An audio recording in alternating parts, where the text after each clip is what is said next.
Hey guys, my name is Samuel and you're watching TechnoRide.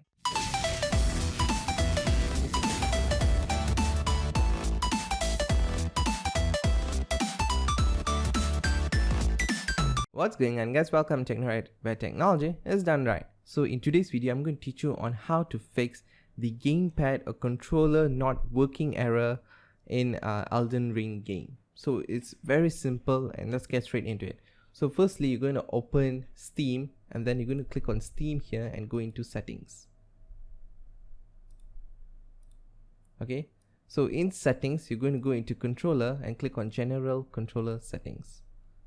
And this window should pop up. Okay, so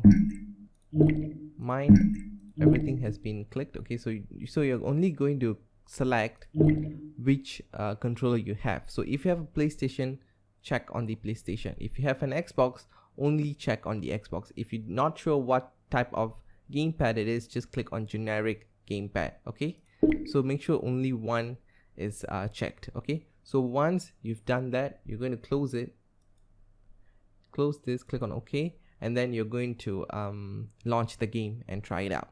Okay, so now is step 2 guys. If that step 1 didn't work, you're going to go into your library and you're going to click on the Elden Ring game. In this account, I do not have the Elden Ring game, so I'm just going to click on a random game and use that as an example. But you have to right click on Elden Ring, go into properties. Okay, you have this window popping up, go into controller and change this use default settings into enable Steam input. Okay, so once you done that, close this and launch the game.